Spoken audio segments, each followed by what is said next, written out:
Hi, everyone. Welcome to our first installment of Artist of the Month. Today we are with Cam. Hi, and I'm going to pass it over to you to introduce yourself because I probably won't do it even right. Thank you, Jocelyn.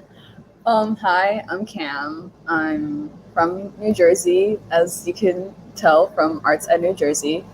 I am a youth ambassador for the New Jersey Division of Civil Rights, and I was able to achieve that position by my Youth Bias Task Force competition poster, well, artwork. I tend to conflate those words a little bit too much. That won the art division of the contest, and now I get to speak on and participate in a lot of matters regarding civil rights, social justice, examining a lot of issues and core aspects to racism, bigotry, a lot of like phobias, all that stuff that we don't like in this world. And Absolutely. I get to express it through art, and that's my favorite part about it. Yeah, I knew I was going to miss Ambassador. And I was like, anyway, so that's super, super cool. And so you won an awesome honor, and we'll be looking at the piece for that last. And so I put them in order of what like stylistically I thought like happened because I don't know, I thought that there would be an interesting way to discuss them, so I put your sketch first and then Oh, ended on your one which won the honor, though I think some of the other ones won honors as well. um and so yeah. Do you want to get into the art? yeah, sure. So, hi everyone.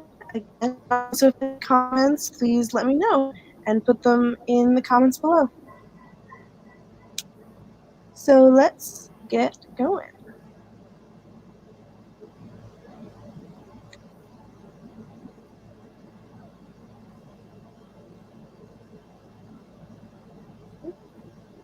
Oh, there's the one. There we go. So that was a spoiler.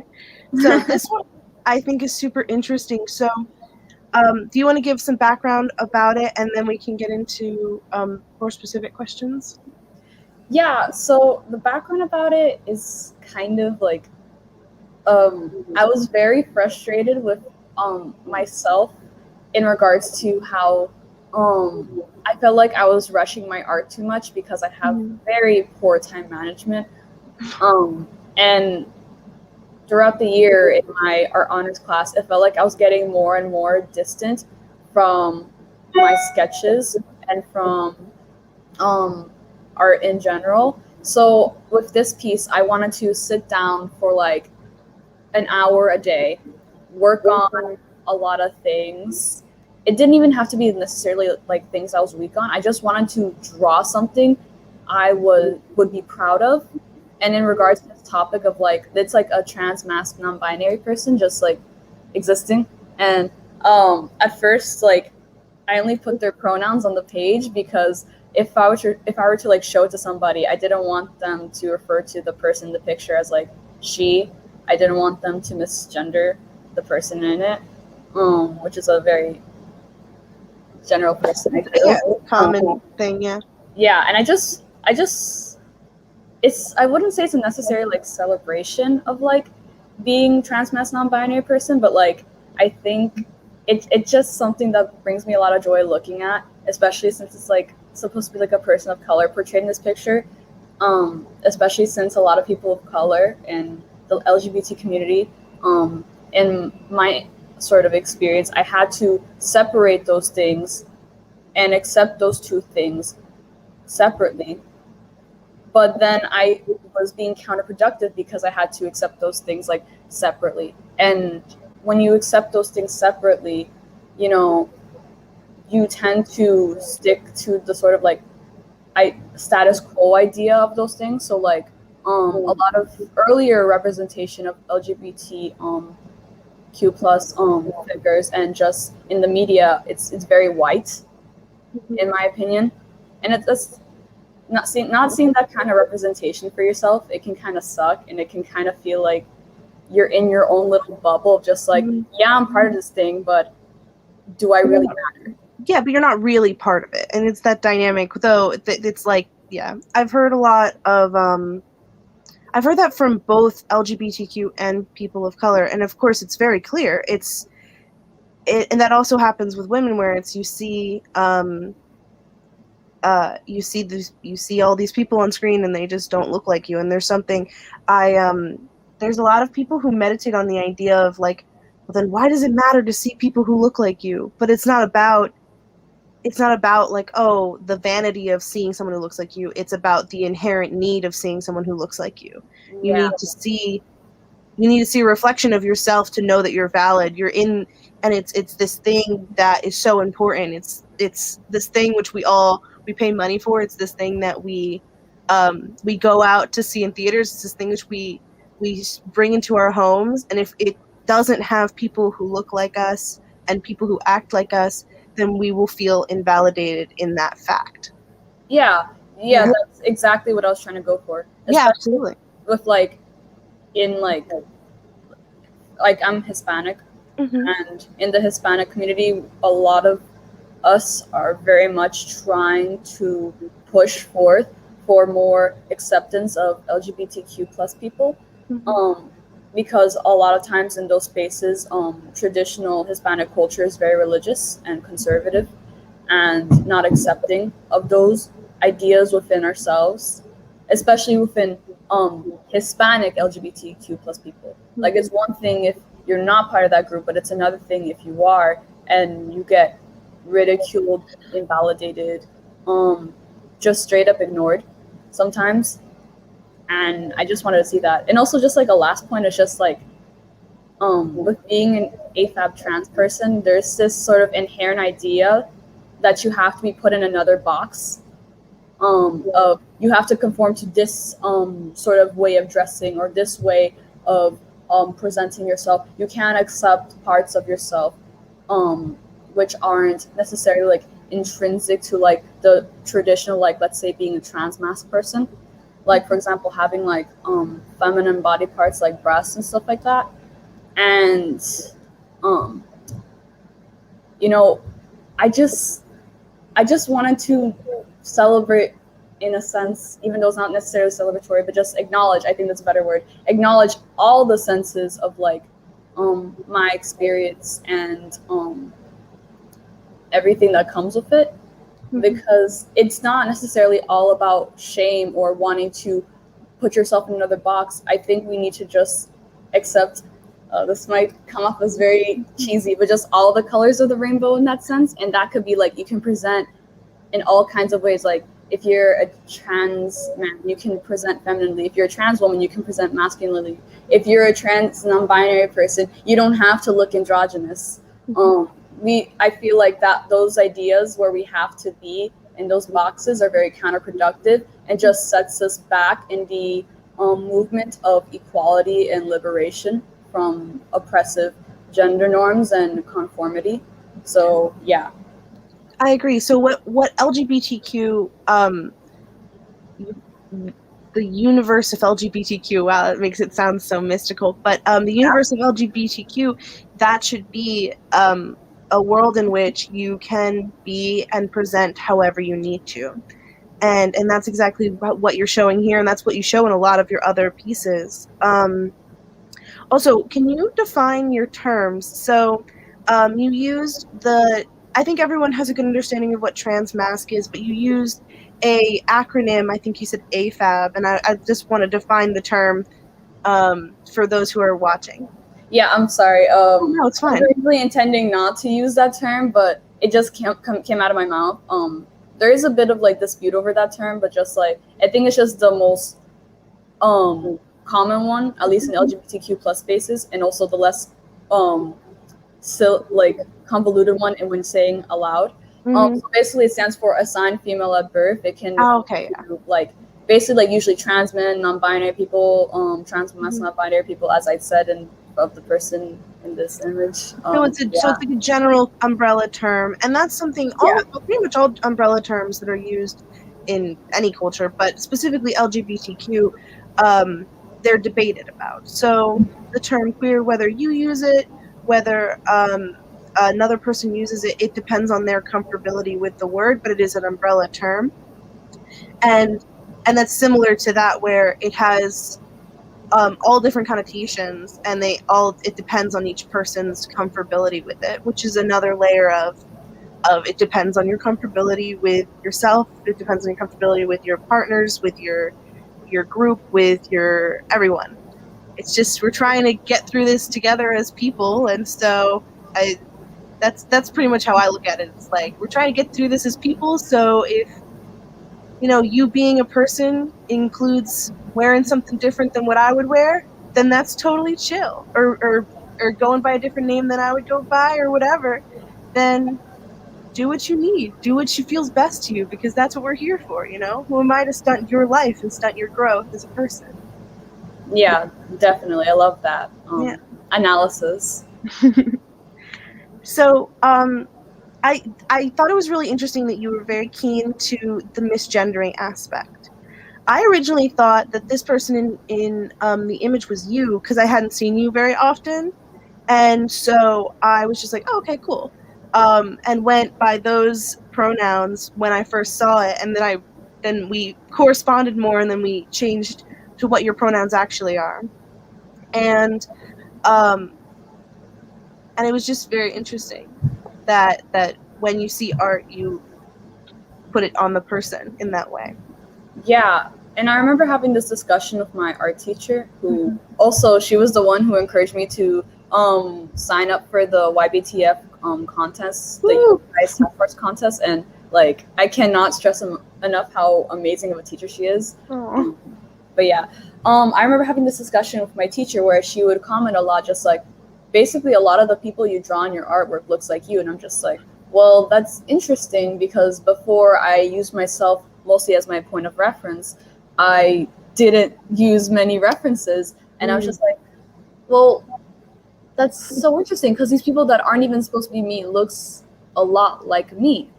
And I think that speaks to the many faces of what a person can be, and that's an interesting note, is that like this person identifies differently than you, but they can look just like you, and that's okay, and that it's just as equal, just as clear, and that the same faces equals statement on the many faces. Yeah, like I love that so much. Like I've been saying that about a lot of your comments, but just like I feel so happy with just like you reciprocating a lot of the things I'm saying, because I don't know if I'm sounding too convoluted or just like putting too much, and then No, I completely understand that. I'm a filmmaker, and so I've been doing film for about 4 years, and one of my favorite things to do is do talks about my films, and then when people are like, yeah, I saw that, I go, you saw that? Like, you get it? And it's like, and when things click with people, and sometimes things click which I inherently understood, but I didn't even think about until, like, I didn't verbalize until later, and that's another layer of the community that's built from art, and that's why this is why LGBTQ and art just mold so well together, because they are inherently both a community, and they are inherently both building on each other, and as they should be, it's a growing opportunity for each. And so when someone says to me, that cake in that scene, when it's shaped that way, when it's like facing that way, it has this symbolic meaning to me, and I'm like, oh my gosh, yeah, it does have that symbolic meaning. And it's just like that. Yeah. And just like with the pronouns thing, I acknowledge a lot that, like, especially when you put your art out there, you lose a sense of ownership over the piece. Like, yeah, you're the one who made it, but whatever people interpret of it, it's like that's not your interpretation that belongs to you. Now it's in the realm of just like everybody else being able to put their own perspectives of your perspective. And like, even though I'm okay-ish with people perceiving different things, like this piece, the sketch, for example, it really matters to me because it shows like different the different like colors of skin, or I don't know, side profiles are cool. Um, but I still wanted the core of just like, I just don't want them to be misgendered, and I didn't want to lose ownership of that when it came to the realm of public opinion when I would present this. And that's so interesting that you understand, like, not that you understand, like, I'm boggled that you understand it, but it's really neat that you understand, and we can hear your sensitivity to that. You like, you got the core of your piece. Because I talk to artists sometimes, not really on the stream. Everyone who I've talked to on my stream always has a really good understanding of their pieces, but I've talked to some younger artists, and when they talk about their art, they're like, well, here are some things which I was going to talk about in it, and then they forget the cohesive whole, and then they also forget that their art is part of them, but it also isn't. And that's something I meditated a lot when I started filmmaking, was that once my piece is out, it's out, like, I can only take it back so much if I need to edit something or something like that. And you being conscious of, this is something that cannot change about it, or it will change intrinsically the meaning, but here are these things which I'm okay with if someone interprets it differently. And that's a really, really mature and smart way of looking at art, which I don't see very often. Thank you. Yeah, absolutely. So this lovely piece, I think we'll have to move on from, because we have 4 other lovely pieces to check out. But I'll run through them at the end for everyone to take another look at once we've discussed some more and maybe had some more meditation. So this next piece, I believe yes, this one. I have so many questions about it. Please give me the background on it, and then we'll get into it. Okay, so this was supposed to be inspired by a statue I saw when I went to Mexico City of like originally it was like of this woman shooting an arrow. I wish I could remember the name of it, but I do not. But I thought it was such a beautiful statue, and like I didn't want to do it just like the statue, because one, I don't want to copy someone else's work of art, like in order to sort of like because this is supposed to go into my portfolio for colleges. And while I'm a fan of like redrawing other pieces, I don't ever want to use that to sort of boost my sustained investigation. For example, that's what you have to do when you're in AP art, for example, like have a sustained investigation for your artwork. I didn't want to do that. I felt guilty about that. So it was originally supposed to be like it was a statue on top of a fountain. And yeah, I just looked it up. It's called Diana the Huntress. Yeah. Oh yeah, Diana. Yeah. I feel like there's a Spanish name, but I can't remember. Probably. But it was supposed to be that at first, but then I was drawing the background. I'm just like, I'm not into this. And I have this issue where I just completely scrap core parts of my drawings. I mean, sometimes it works really well. I'm going to be honest, I don't think it worked as well in this piece, but the main sort of theme of this piece that I was emotionally connected to was the idea of these golden hands, where like as an artist, especially if you are like a good artist, which I have my own thoughts about, there's this sort of pedestal you're sort of put on where it's like, one, people can't conceptualize that you make mistakes, and two,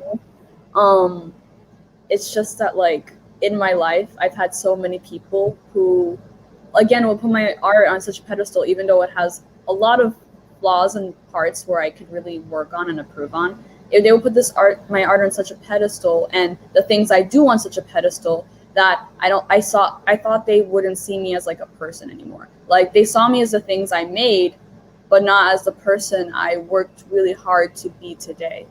And that made me feel kind of bad, because I don't want that sort of autonomy taken away from me, where I'm not seen as a person, just as the things I make, which sometimes I really hate the things I make, so that can really suck sometimes.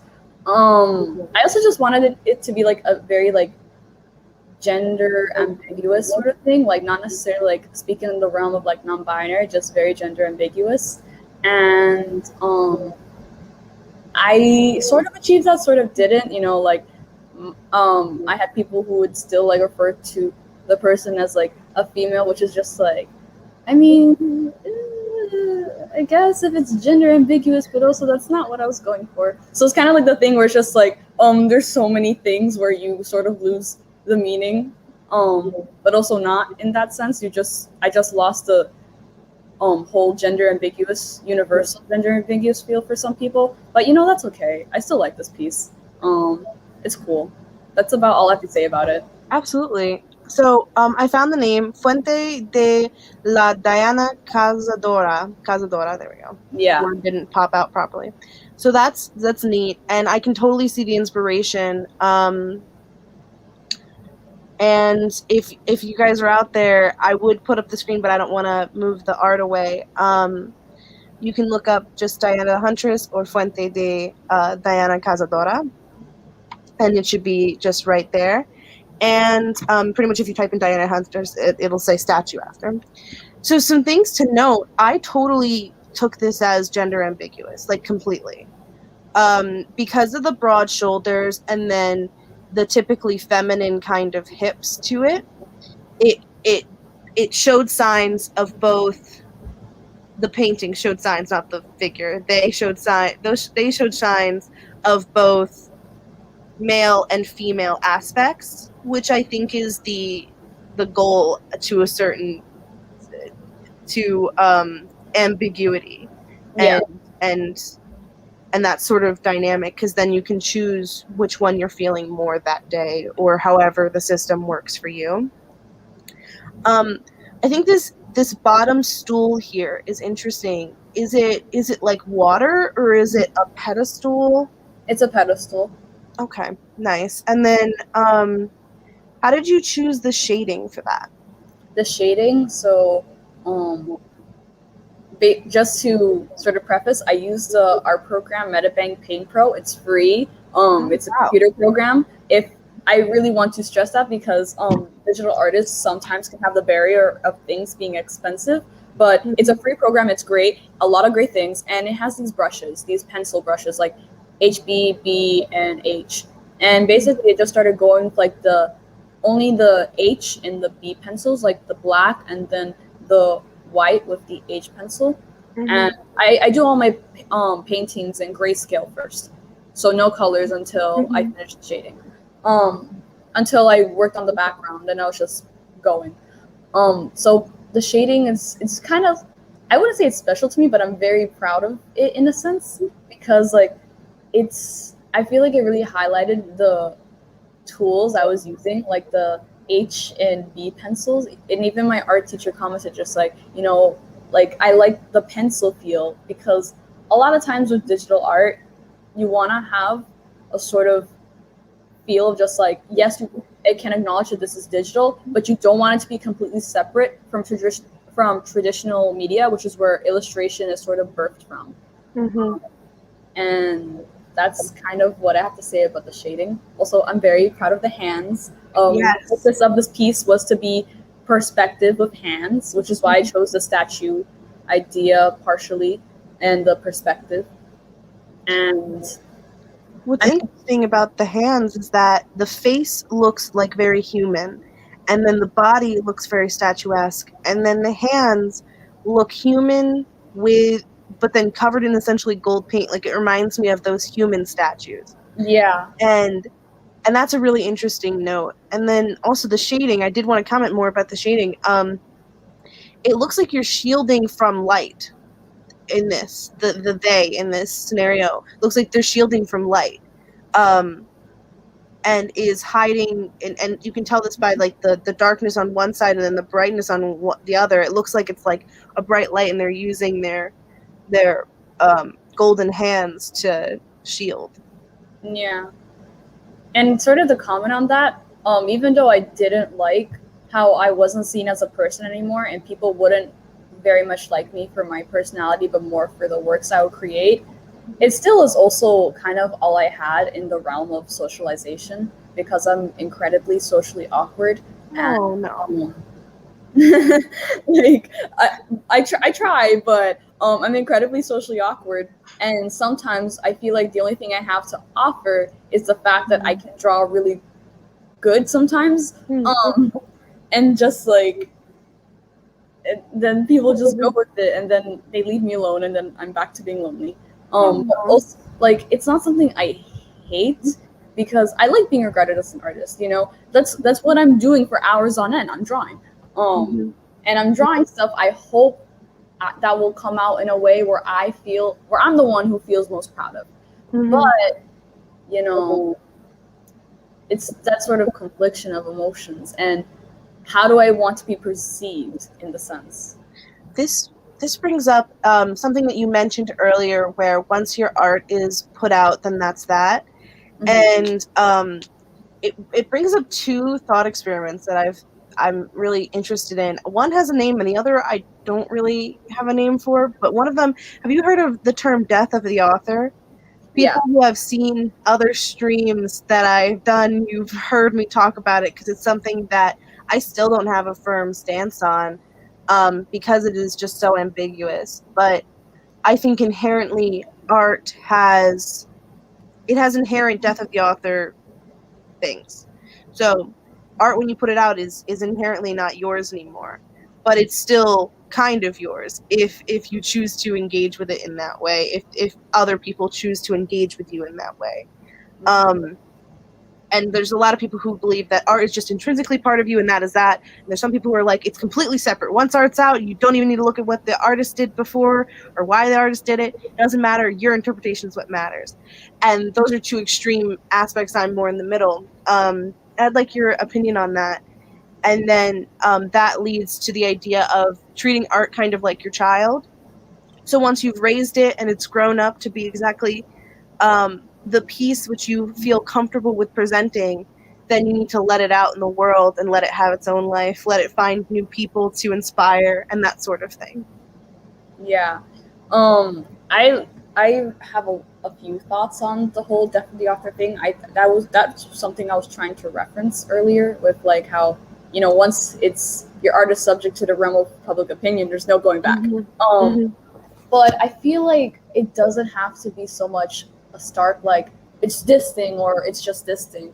We can have the ideas that your art, you can lose ownership of your art, but also that your art will always be your art.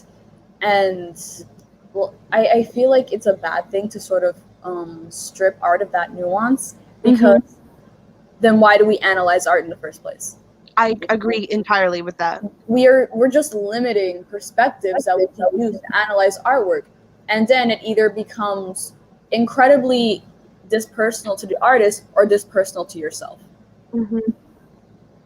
It's either that's why I'm in the middle of it, and of course there's that absolute nuance which comes with the idea of art in general, and that is a really interesting note, is that if you're looking for experience, then you don't want to dehumanize the artist, but you don't want to dehumanize yourself in the engagement with the art.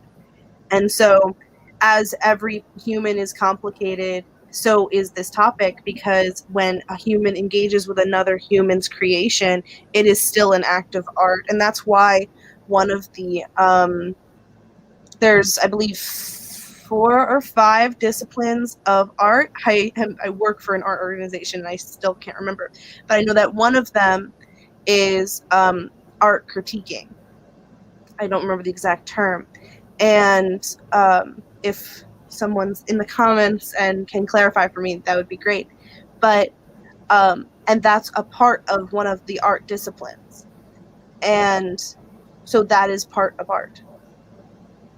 Yeah, I 100% agree. And we, like, it's not even just exclusive to illustrations or visual art. The topic of the death of the author versus the form, like the latter. I mean, like, we were discussing that in English honors my sophomore year. That's something that was so important, and I love my teachers. My English honors teacher my sophomore year, love her so much. You know, when I think it was her, my junior English honors teacher, which I love her too. I love them both. Either one of them. I was remember submitting an analyzation of this piece where it was just like highly referencing the author's personal life and just like, you know, pointing out a lot of things in their writing that were very reflective of themselves, and how they were telling me that it's never going to be a bad analysis. Like, it's not an analysis in bad faith, but if I intend on pursuing English, like studying English in college, I would have to be careful of that with some professors, because apparently some don't like that, which like, or not so much don't like that, but would rather you use the more like a personal perspective to analyzing literature, which I can understand to an extent, because one, it can promote more of just like analyzing, for example, the principles of literature. Like, I'm really weak in alliteration. I it's probably because I go on long rants in my notes about botany and how that relates to a writer's life. But at the same time, it's also, they're not, I don't think they should be mutually exclusive. I think it will always have a connection to each other. But also, like, you never know, like, teachers in college, maybe some do have a different perspective. I would love to hear how it is, especially if I do intend on pursuing English in college. You know? That's something that I've always found to be difficult with. I love teaching English and I love teaching history. And why English is so beautiful to me, and why history is so beautiful, but specifically English is so beautiful to me, is that there's no right answer. And when teachers treat it as their, not to discount that specific teacher, but as teachers in general, certain teachers, when they discount that, the idea that there is no fluidity to what an answer could be or what the interpretation could be, that always has rang false to me. But the teachers who encourage that creativity and that fluidity and that understanding of that everything's kind of wibbly wobbly, and so when you look at a piece of art and you look at it and you engage with it, then it can just be like whatever. It can just be however you interpret it, however you feel it, if it's genuine. And that's how I like to look at interpretation, and that's how I like to look at analyzation. But it's hard when that dynamic doesn't line up, especially when you're being taught. Yeah. Especially in the world of grading. I'm never gonna call it bizarre to grade art. I do think I would remember discussing this with my music teacher, where it's just like, it's a very interesting thing where we have art competitions and compete in that sense. But the grading of art, like, you can't escape the subjectivity of art. Yeah. And even though there are many principles to it, and a lot of sort of techniques, rules to appreciate, it always will be in the eye of the beholder. And you could study all you can about those things, but you will always have those biases in your head towards certain things. Like how I'm always going to notice more, like in literature, like, oh, if somebody speaks about flowers rather than if somebody speaks about cars. One, because I'm not as interested in cars as I am flowers. But two, I'm just biased in that sense. And also what you take symbolically with flower versus car. Like, there's a director called Luca Guadagnino. I believe this was him who said this. He's the director of Call Me By Your Name and I believe a couple other films, but that's his biggest. And it's a very controversial film in LGBTQ, but I enjoy it as a piece of art. And something that he talks about is the symbolic nature of, or it might have been a round table. I don't know. There was a man who is Spanish speaking, and he was talking about how the word peach, when you say it in English, it's like whatever. But when he said it in his native language, which I believe it was Spanish, but when he said it in his native language, it had so much more connotation and so much more emotion layered behind it.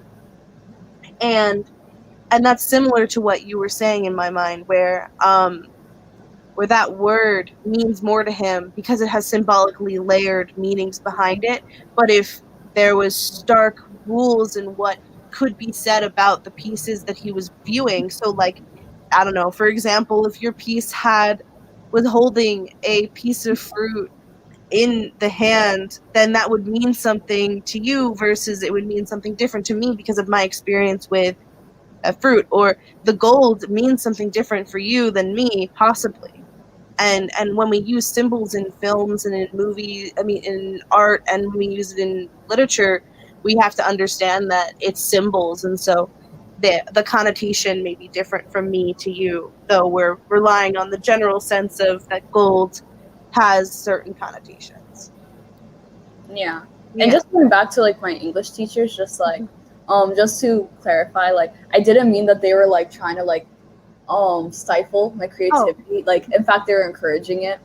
And I can't, like, in the media release form I had to submit for this, I can't express enough how much educators have like affected my life. Of course there's always like the bad educators, but there's incredible educators I've had the pleasure of having, especially in the public school system, where they did nothing else but continuously encourage me and try to sort of polish my abilities and also try to amp up places where I needed to strengthen. So yeah. And that's absolutely, yeah, that was not to discount your teachers, that was to just discuss the idea of teaching. And absolutely, I'm so happy that you had such wonderful teachers. That's one of my favorite things in life, is good teachers, because if you don't have good teachers, then what are we? We're not a learning society, you know? If our goal is not to teach those who want to learn, then what are we? And so I appreciate that. So would you like to move on to the next piece? Is there any other notes on this one before we do that? My last note would just be that I'm kind of just growing with this piece. Like I love, actually, if the piece I think you're gonna put on next is next, then I really love going back to old works and repolishing them, and I intend to do that with this work, because even though the meaning will always stay true, it's stayed true with me for the past 5 years I've been doing art. I still would love to also see my progression and how I would sort of refine that meaning. So yeah, that's it. Absolutely. So the next piece, and then if this is not the piece you're thinking... Oh yeah, it's not. But well, we can skip that piece and come back to this one if you want. No, it's fine. I can always just connect my ideas again. Okay. So we will come back to that connection. But I know what piece you're talking about, and that was the piece which I thought you were talking about. But so this one's interesting because, one, it's very aquatic, which is something I find fascinating, and I'd like your thoughts on that. And then the duality is a neat note too. Yeah. So basically, it's based on two things. Well, I would say three things actually. The main thing is that it's a sort of response to a piece I made earlier this year for my art honors class, where it was reflecting on myself, but something I sort of, it's nice in its technique, and it's sort of similar to the YBTF artwork in regards to the tools I used. But a main criticism I have of it now is that and it's not so much a criticism like, oh, it's bad because of this, it's just a criticism of how I was going about reflecting on myself, is that it had no objectiveness. It was completely rooted in my insecurities, and it was at a point in my life where I didn't know anything else on how to observe myself other than through my insecurities and sort of self-loathing.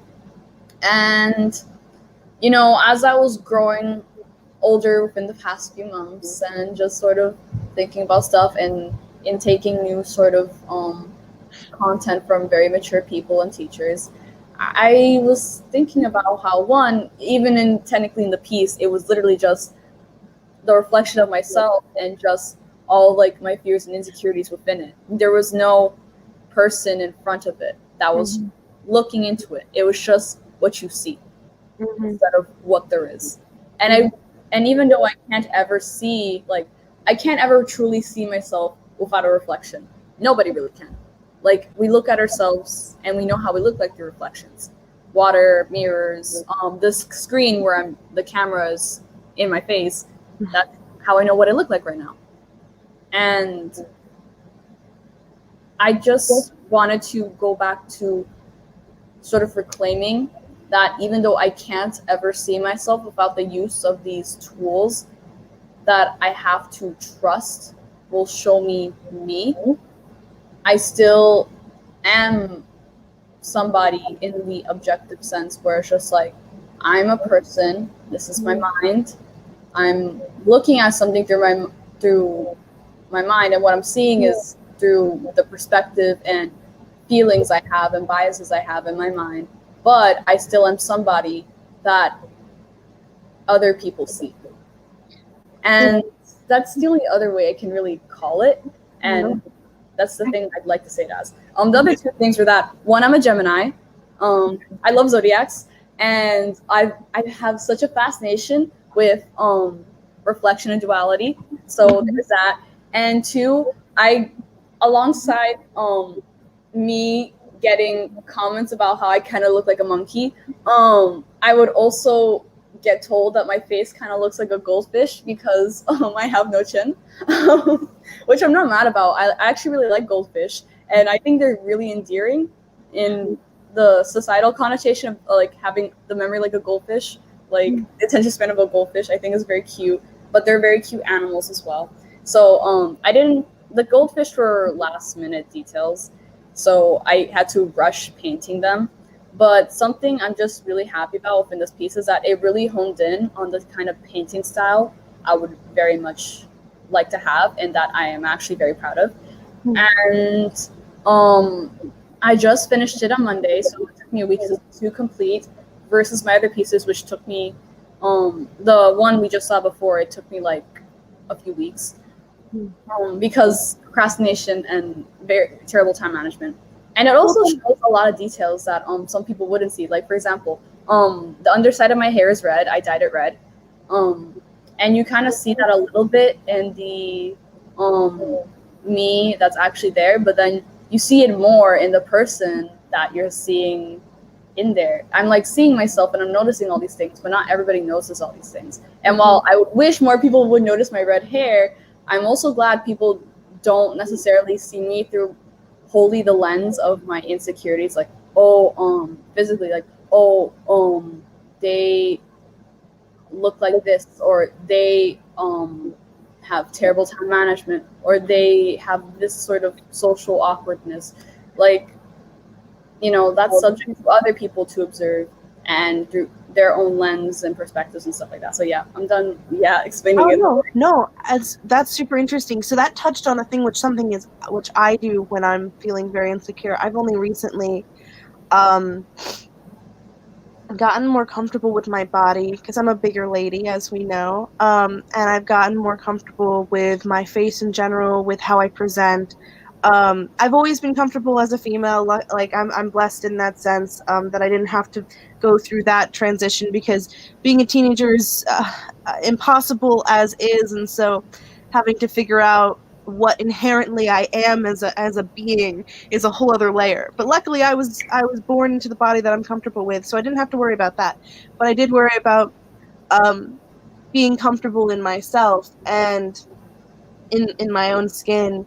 And I only recently got more comfortable with that from support from people around me, because something that I think you have, that I have as well, and I know there's a lot of people who don't engage with this, but I know that there's a lot of people who do, it's hard to separate the definitions of other people about you. So what other people say about you and what other people see is inherently true, just as what you see about yourself is true, just as what you see about other people is true, because it's your perception, and perception is still true, no matter how possibly warped, no matter how possibly different from reality, it's still your reality, it's still their reality.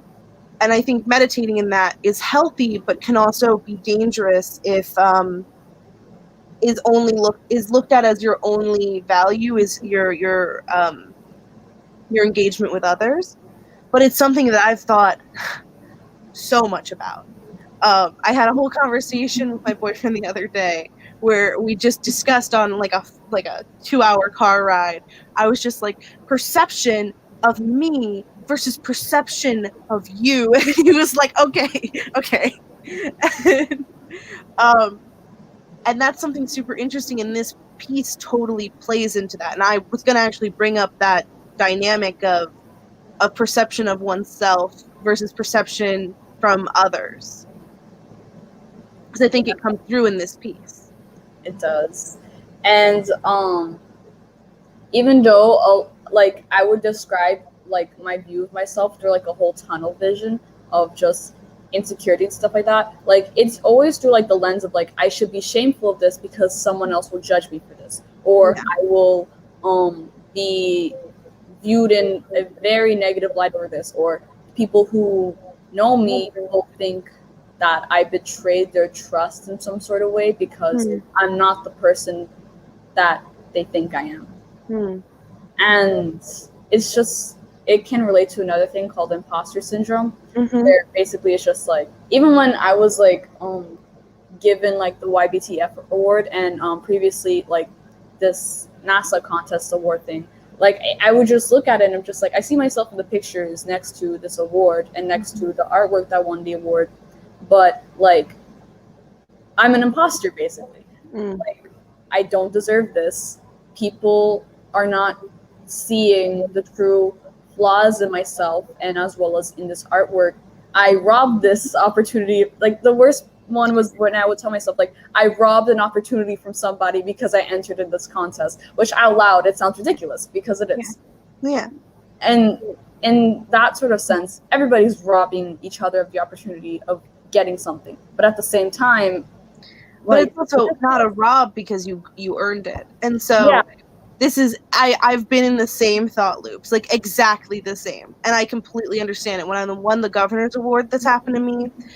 When I won other awards, this happened to me, where I would look at my piece when I created it and I was like, okay, cool, so that wasn't made by me, like, okay. And like the film which I made, Married Life, I just didn't watch it for like 3 months after I made it. And I sent it places and I was like, yes, here is Married Life. And then I would talk about it like I had seen it recently, but I had not. Because, not that I like lied, I just like was like, it was, I made it, like I literally did make it, so I had a good understanding of it, but it felt like a piece that I had watched a lot and really loved, not a piece that I made. And so when I would look at it, I would feel that disconnect. And this happens to me pretty much every time I make a film. And I imagine that happens similarly to you with your art, where it feels separate from yourself because this thing that got created is far more beautiful than what you think you were capable of doing or wanted or deserved to do, essentially. Yeah. And these are thought loops that I have been stuck in for so long, and I completely relate to you on this. And I just want to say you are completely valid. You completely deserve all of this hype, all of these wonderful awards, because you're an extraordinarily talented artist. And you are very valid, very valuable, and we're excited to hear your perspective. You're on this stream today to talk to me about your perspective, to talk to all these people who are watching about your perspective, because that's what we're here to do. We're here to hear about you and about where your thought process led you to create such beautiful art. Thank you. Absolutely. 2 other things I wanted to note on is so this piece, the original sketch was of a balloon that I took a picture of, and I'm just like, ooh, the perspective in this balloon, I'm gonna paint it one day. I didn't paint it, but the idea of the balloon is sort of there because if you see there, there's the string. Yes, I was going to ask about the string. Yeah. It looks like a golden coil. So this, to me, gave me a pensive vibe. I don't know if you know Harry Potter, and I know that Harry Potter is, like, rough right now. but separated from the artist and everything, it's just the vague simplifier of a pool of water that someone looks into. And so I thought that was like a swirl of gold leaf or something like that. Yeah. Speaking of the gold, so another comment people would have about my appearance, because everybody has a comment about my appearance when I don't ask for it. Like, I think that's kind of just with everybody. Like, people just have comments about your appearance. It's very unsolicited. I remember I was getting my eyebrows done, and it was the first time somebody ever pointed this out. But the lady just asked my mom, like, "Yo, why is your skin so yellow?" And I'm just like, "My skin's yellow?" And like, you know, then I noticed more and more people would start to point out, it's like, "Oh, your skin's like really yellow," and then jokes about it would arise, and I'm just like, hold up, I never even noticed this before. But also it's kind of endearing, like in the same sense as a goldfish is, because one, the color yellow is like very vibrant and bright and happy. Even though in some connotations it can mean that somebody's diseased or something. Like, also, like, that's just the color I was born with, and that my grandmother and uncle and cousins have. And I like sort of going back to the yellow. I love using yellow a lot in my art, also because it's a complementary color to purple, and purple is my favorite color.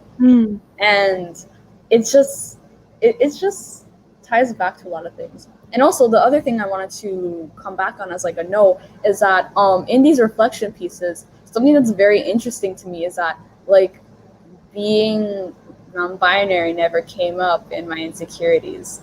But it still was always part of it. Like, for example, my appearance, how I choose to present.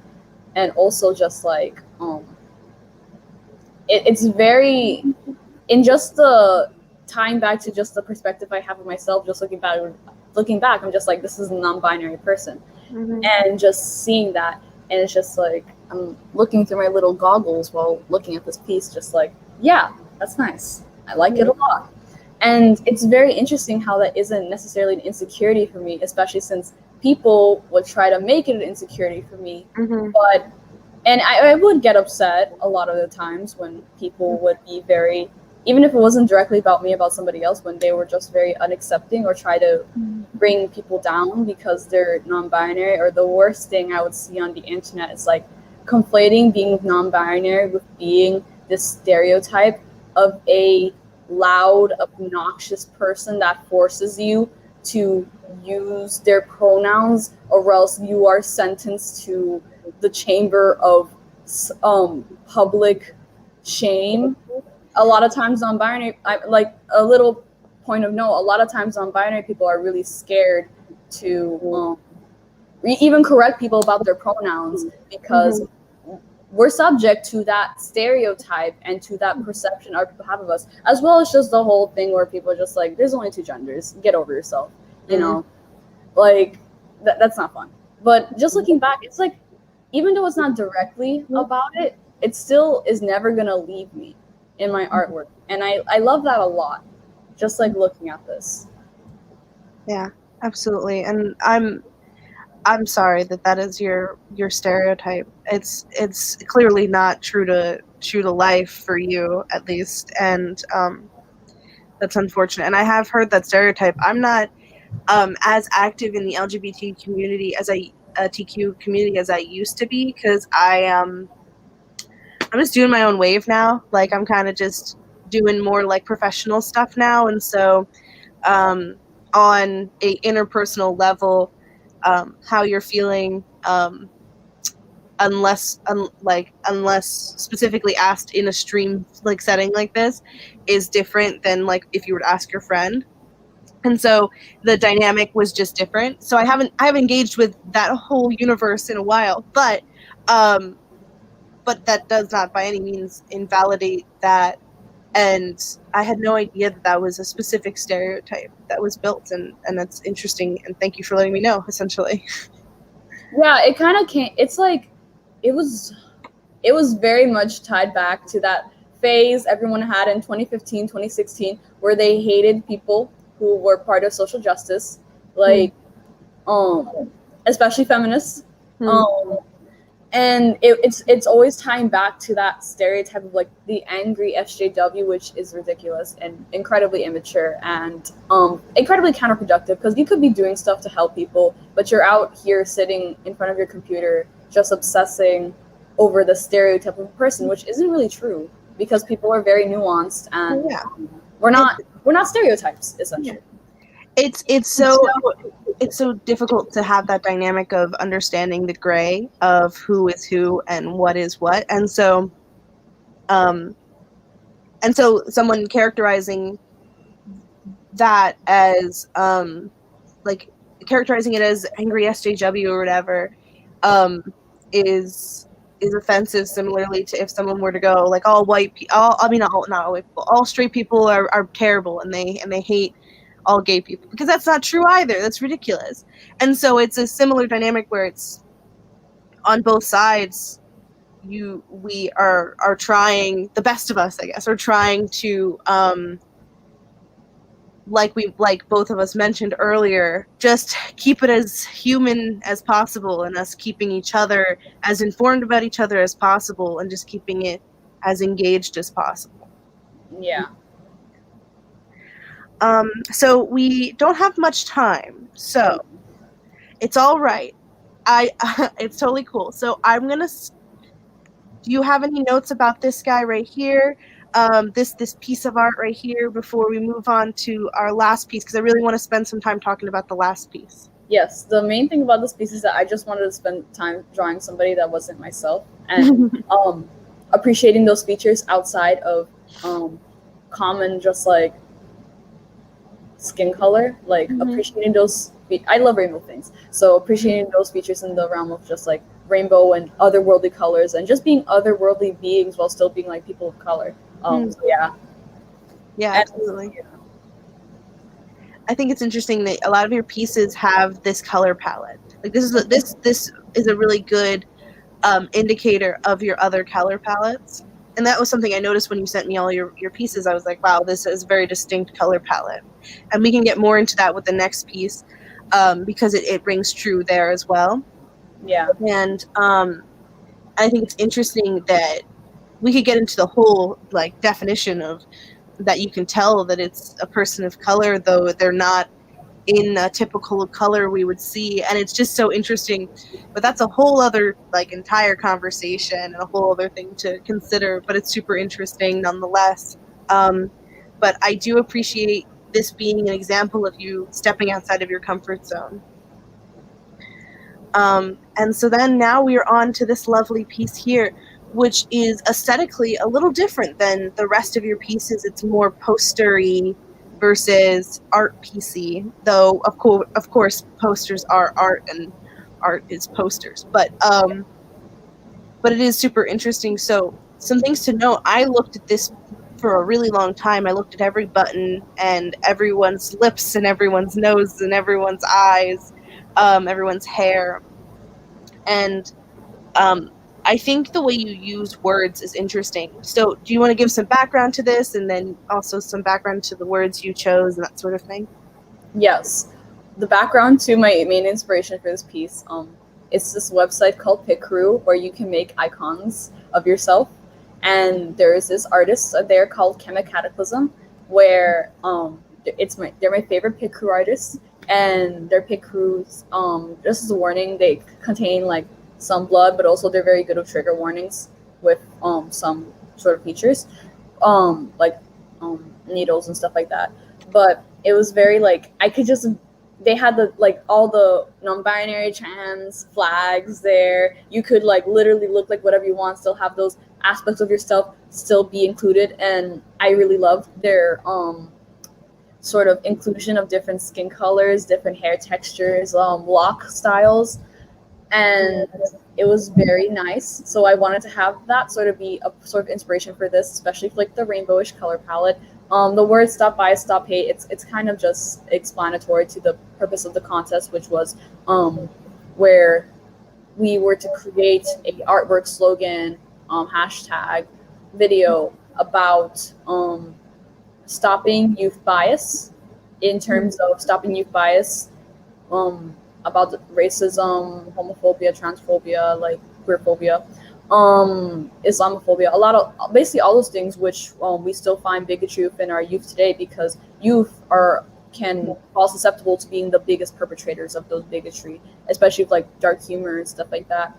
And I didn't want it to be so much a piece where it was just like showing like basically people suffering in order for people to understand why this is wrong, because I don't want people of color, historically marginalized groups like LGBTQ plus people, people of different religious um, backgrounds, immigrants, stuff like that. I didn't want us to be subjected to just being in like survivor stories, which you especially see just like survivor stories, sad trauma stories of just like, especially we've seen that with BIPOC, where especially regarding Black enslavement movies.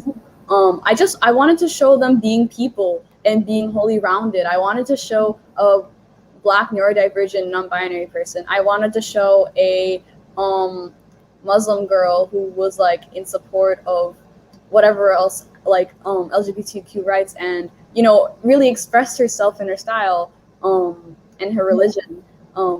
Especially like you can have stylistic fluidity.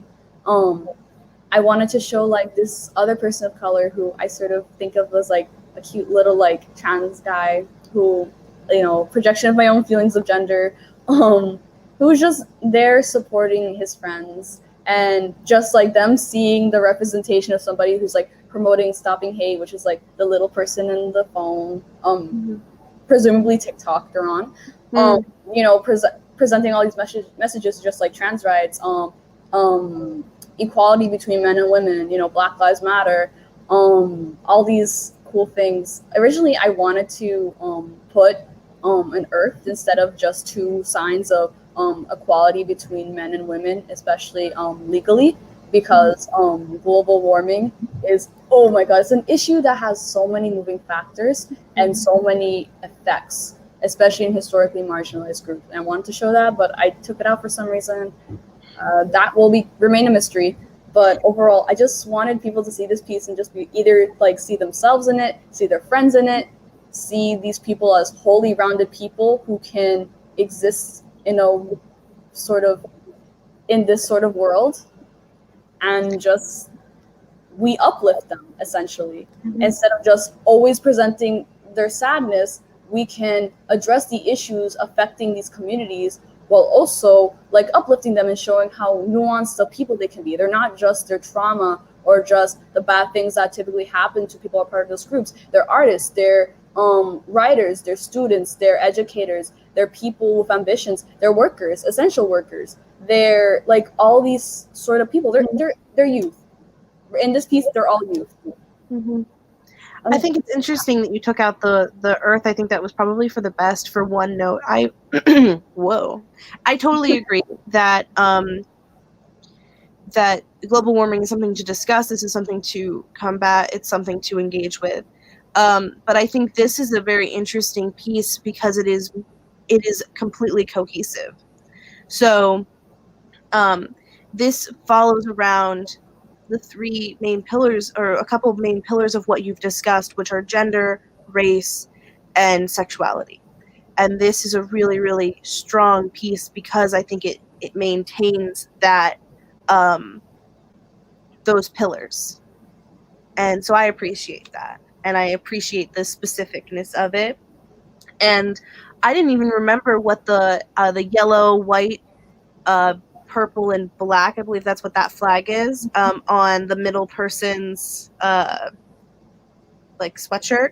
Yeah. I forgot what flag that was, and so I looked it up, and then I spent like a half hour just looking at all the different flags, and like I was just like hanging out with my boyfriend, and we were looking at the flags, and we were like, oh, I didn't even know what this was, and like we looked up the names, and we educated ourselves. And I think that's something to note, and I think that's something to engage with, is that every piece of art that we've seen tonight has been an effort of education, emotionally, an effort of education of societally. It's just an effort of education with each other and engagement with each other. And I really appreciate that. Yeah.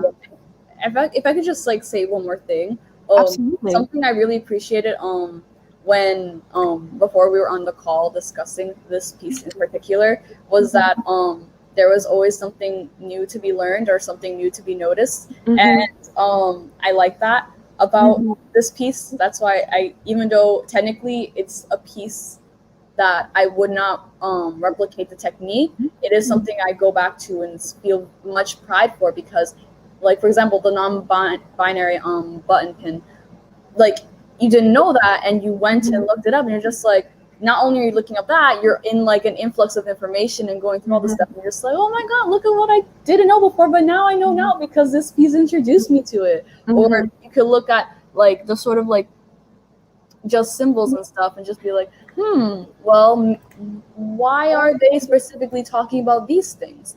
And Mm-hmm. then go look at that and maybe not just see research on it, but also see examples of real life people pushing those things and who they are as people. You know, Mm-hmm. just showing that we we people exist.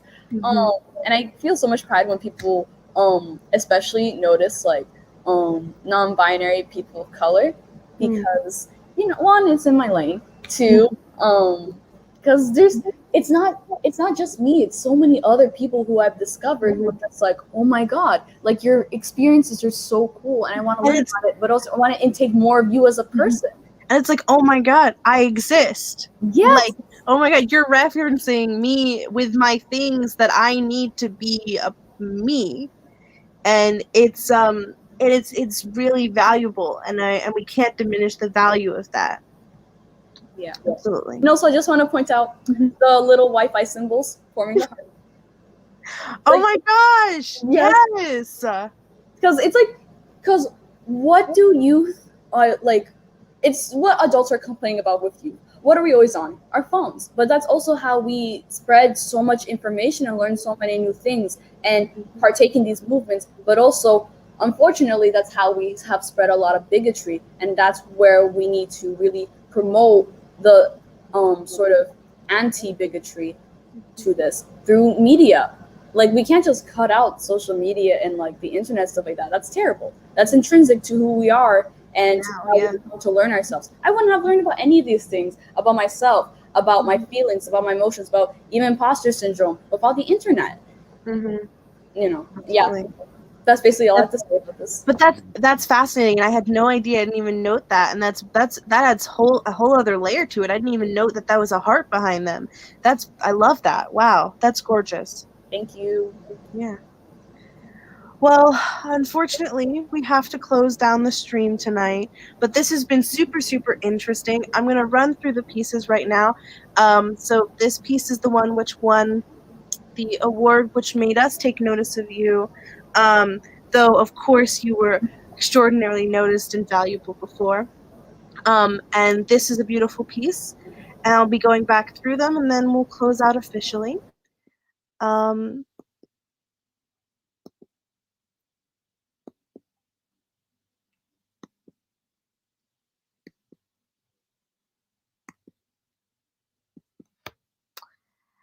And with that, I hope everyone has a wonderful night. I hope you enjoyed the stream. I certainly did. I thought it was super interesting. I think you're a very intelligent and interesting person, and I'm excited to see where you go with your art, and I'm excited to see it doing even more things than it's already done now.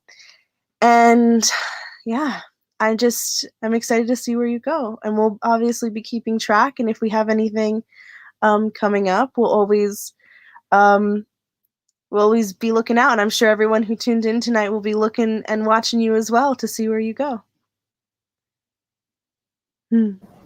Thank you for this opportunity again. Absolutely. I love rambling, and I love speaking with you and learning about you, especially that you're a filmmaker. Mm-hmm. That's really cool, and I'm just like, please email me the list of your films and where I can find them because I want to watch them Okay, and thanks. tell you how much I love them. So, come on, give me the names. I will send you the link after the stream. All right. Okay. And everyone who wants to check out my films, you guys have seen the links before. I've done talks with NJGA Presents, so you can go back in our YouTube channel and watch that, or watch one of our other many streams. And then, Cam, if there's anywhere else which you'd like to highlight where we can check you out, and if you don't have any social medias or something like that, that's totally cool too. But can you say the names now where we can check you out? Unfortunately, I'm off social media. Okay, that's all right. Yeah. I'm only on social media because of my job, so. Yeah. So with that, we will see you in the future through social media, but maybe on social media. And I hope everyone had a wonderful night. I hope everyone has a wonderful weekend and gets some rest, because we all need it and deserve it. And with that, everyone have a great night and stay safe. Bye, guys.